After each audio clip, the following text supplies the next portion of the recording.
Selamat siang Bu Wid. Selamat siang Pak Ngurah. Jadi kelihatan hari ini ceria sekali. Iya Pak, ini ceria tapi ada sedikit masalah tapi Pak. Kira-kira masalah apa sih? Ini masalah dalam pembelajaran online sekarang Pak. Kan lumayan ini Fitcon itu buat saya kewalahan, apalagi Kak ketemu sama murid kan beda banget ya. Betul. Belajar tatap muka langsung sama daring ini susah Pak gitu. Susah ya? Iya. Kira-kira di mana susahnya sih? Ini kalau misalnya di kelas kan mereka dengan leluasa biasanya bertanya. Nah kalau misalnya daring ini yang ikut sudah sedikit tuh. Misalnya kadang nggak sampai 50% yang ikut Pak gitu.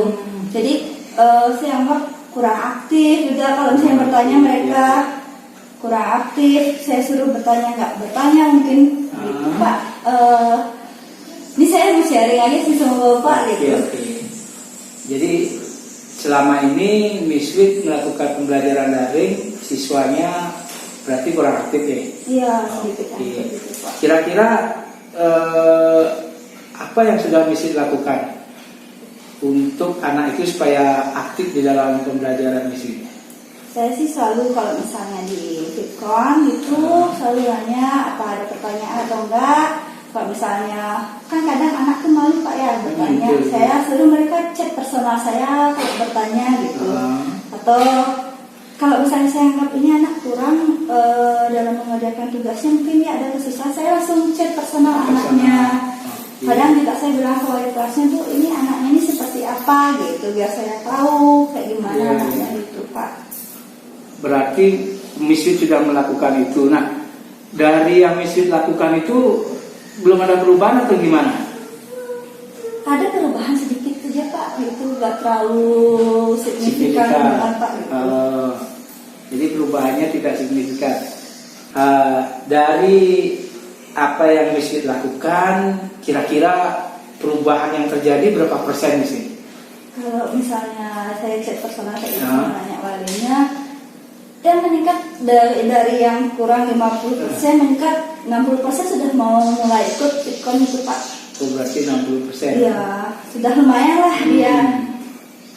Gitu. Sudah lumayan dalam pembelajaran. Tapi masih juga ada yang kurang aktif, walaupun mereka banyak yang sudah ikut Fitcon, tapi tetap mereka kalau ditanya bengong, kayak gitu diam gitu. Oke, berarti itu masalah. Nah,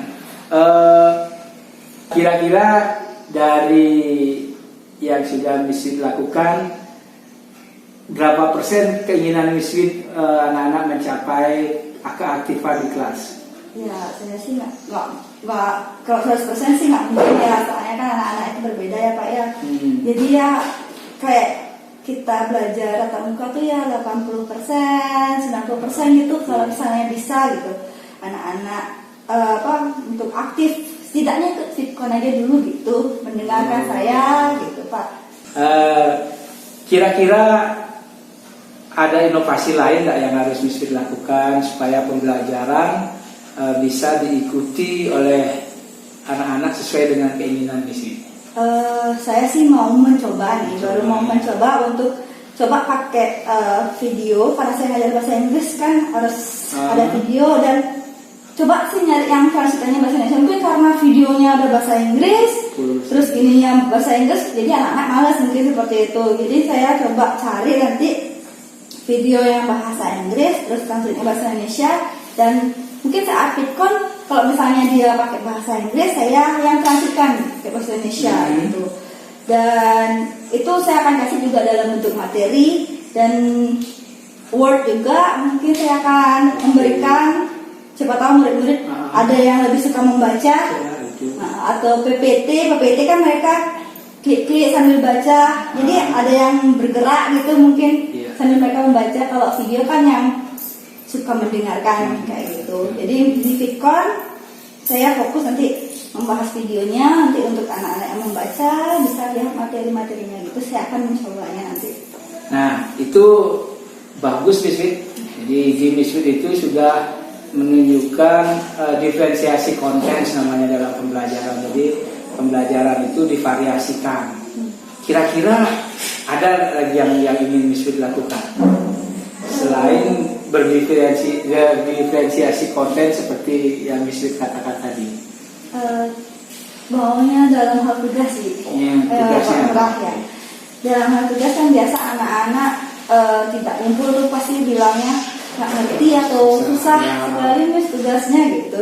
Jadi kalau misalnya ada anak-anak yang mengumpulkan lewat dari batas, saya kan langsung cek kenapa, ada masalah apa gitu. Mereka langsung bilang, ini tugasnya saya nggak ngerti Miss atau susah gitu.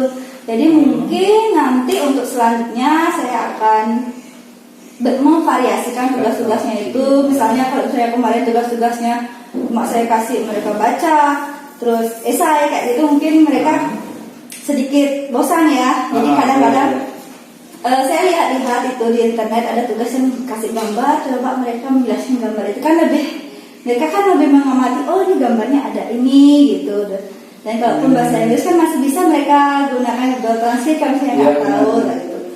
Coba saya tanyakan ke siswanya, kalau misalnya gambar-gambar gimana? Apa mereka lebih suka baca gambar atau tulisan kayak gitu?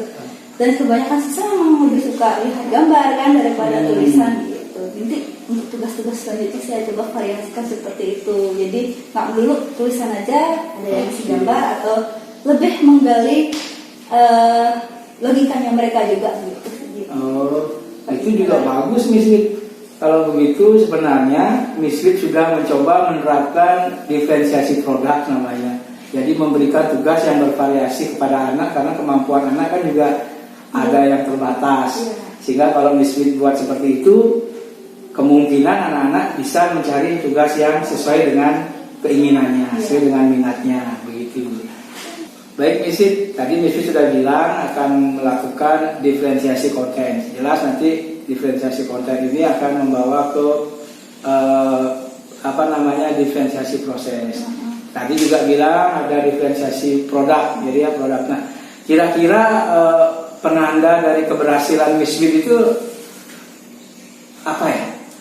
Kalau misalnya saya sudah menerapkan itu, terus saya menganggap diri saya, oh ini bisa inovasi ini berhasil itu adalah dari keikutsertaan anak-anak dalam Fitcon, aktif mereka bertanya di Fitcon ataupun mereka chat personal saya, itu dan juga dalam mereka menyelesaikan tugas-tugasnya, ya dengan mungkin mereka bisa punya pemikiran sendiri bervariasi menyelesaikan tugasnya itu.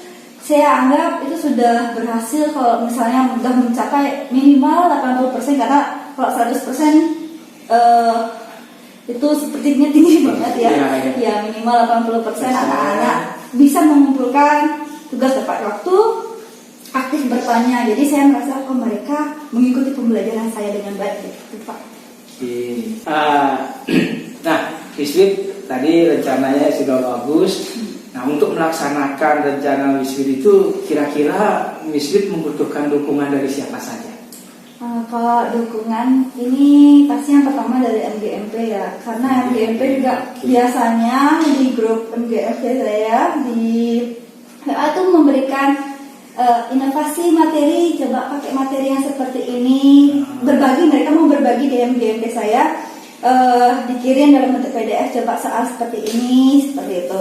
Atau juga kadang-kadang mereka memberikan solusi video pembelajaran. Ada juga dari guru-guru yang di MGMB itu untuk kelas 9 cocok seperti ini gitu. Jadi kalau misalnya kita di sana meminta solusi apa bagus untuk kelas 9, apa bagus untuk kelas 8, mereka mau memberikan solusi karena kan MGMB saya berarti kan satu jurusan sama saya. Jadi lebih gampang kalau video gimana cara membuatnya, di sana juga kadang-kadang di-share video atau misalnya buat ulangan dari Google Form kayak gitu, di-share sama mereka di sana. Berarti MGMP ya. Kira-kira ada nggak di luar MGMP yang bisa membantu Wiswit untuk mewujudkan rencana pembuatan pembelajaran berdiferensiasi tadi? Ya pasti dukungan dari sekolah ya, terutama kepala sekolah juga. Kepala sekolah kan bisa memotivasi siswa untuk mengikuti Fitcon juga. Kepala sekolah bisa bicara sama saya untuk minta bantuan sama teman-teman di sini kan semua saya nggak bisa, juga saya nggak ahli dalam edit video atau buat video. Jadi kalau misalnya saya minta sama teman-teman di sini kan ada yang bisa, itu saya akan minta bantuan, dan juga sama wali-wali kelas terutama. Karena wali kelas kan lebih tahu juga gimana sifat dari anak itu gitu. Jadi misalnya saya kalau kasih ini gimana bu ke anak ini bu, saya bisa ya sharing gitu dengan wali kelas atau guru BK bisa juga kan. Guru BK dia lebih ke kepribadian dari siswa itu gitu. Miswit, dari apa yang kita bicarakan tadi, jadi Miswit sudah ceritakan panjang lebar tentang permasalahan Miswit. Kemudian Miswit juga sudah menentukan penyelesaian mencari jalan pemecahannya. Kira-kira apa kesimpulan dari pembicaraan kita hari ini? Ya, saya sharing-sharing sama Pak Ngurah, ternyata saya mendapatkan banyak inovasi untuk nanti di proses pembelajaran, untuk variasi dari produk nanti gitu.